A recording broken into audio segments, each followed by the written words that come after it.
Diane Mineo joined the Center for Advocacy for the Rights and Interests of the Elderly in 1989 and since 1995 has served as its executive director.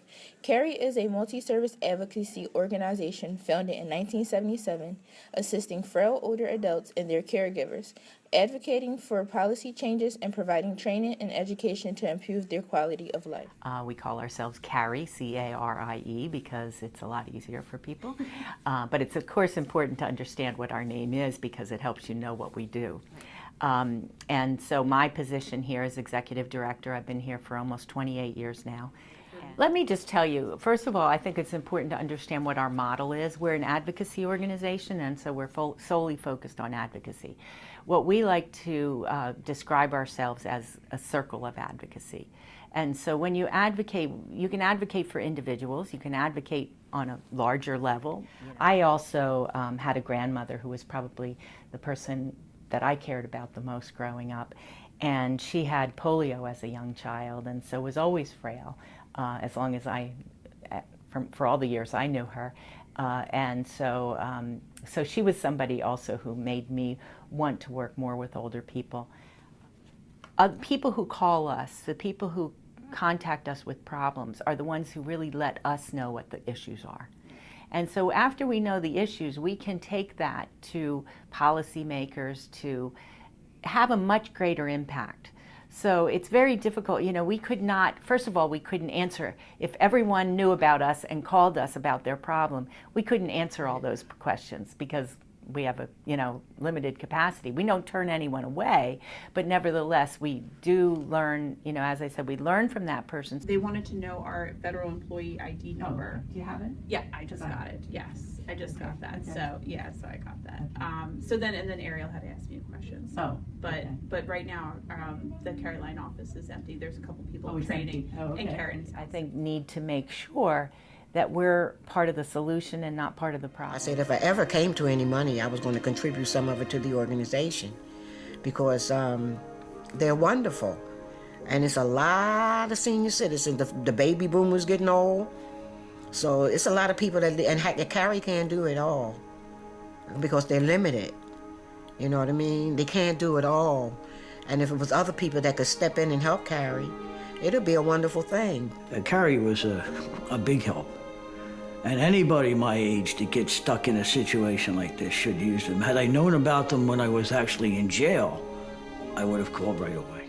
Being able to help individuals resolve a problem, and you know, we have, you know, when people call us, as I said, they're usually in a crisis mode, and they don't know where to turn. And when we're able to help that person get resolution to their problem, it's extremely rewarding. And so I think that's quite rewarding. You know, I do think I get excited about public policy. I get excited about being able to talk about these issues with people that can make a change. So I think those are the things that excite me the most about what I do, is that we have an impact on people's lives, both at that individual level, and that we're able to go in and inform policymakers about what the needs of that population are. I didn't know where to turn. So I went into the phone book. As soon as I looked on this page, it said, you need help? And right underneath of it was CARIE. I said, oh, let me call them. And I called them, and it was like a godsend. My neighbor, God bless her, Diane, said, hello, how are you? I said I would be fine if I could settle something. Well, that was 8 o'clock. At 11 o'clock, I got the loveliest call. At the preliminary hearing is when I met Mr. McNeil from CARIE. And as I was in court for 2 years off and on, CARIE is where I went when I had a problem. CARIE gave me transportation.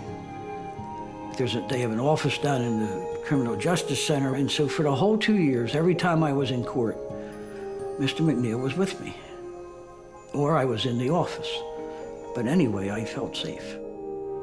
Well, we're going to educate that person who's calling us, or if somebody who says, my mother just got out, is in the hospital, and they told me she needs a nursing home. We're not going to say, okay, here's 3 nursing homes you can try. We're going to talk to her and make sure that she understands all of her options, not just nursing homes, but the other options that are available to her, and educate her about how to, if it is a nursing home, how to choose that nursing home, and so on. So we take a lot more time. The average time that we spend, and INR generally is a 5-minute call. You call, you say, I need to know where there's nursing homes in my community. They send you a list and it's over.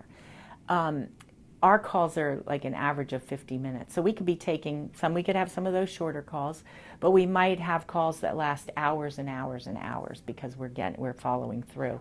October 15th, it started open enrollment for Medicare. So we spend a lot of time, our staff spends a lot of time helping older adults figure out, first of all, if they're new to Medicare, we'll help them choose a plan. If they're not new to Medicare and they're in a Medicare plan, the way that Medicare is set up these days, particularly the Medicare Part D, which is the prescription drug coverage, it can change every year. So they really need to, and that's part of our education for people, is that don't just sit back in open enrollment and let it roll over. You've got to look at it. Similar to the Affordable Care Act, you've got to look at what your plan covers. You've got to make sure that it's still a good option for you. So we talk to people about that, and we do a lot of one-on-one over the telephone, in person. Sometimes we will do 3-way calls with the insurance company so that they can hear and we can help advocate for them right on the spot there. So we do a lot. Now, you know, one of our bigger challenges is for the people who haven't yet become eligible for Medicare, because they're elderly too. And so we're working with them around Affordable Care Act and how they can get on the exchange or Medicaid. And so, you know, it's challenging, but we do it. In 1932, I was born. The Depression. Yeah, I wasn't around for that, but I know. I adore my place. When I have perennials, they come back like friends, like good friends. I like to brag about being old because I say it took me a long time to get here and I'm going to take advantage of it. I found a lot of dignity and respect in myself. It took me years to know that it was there, but it's there. I like things that will help me so I can live longer and help others. Thanks, CARIE, for your heart, for your brain, and for your muscle.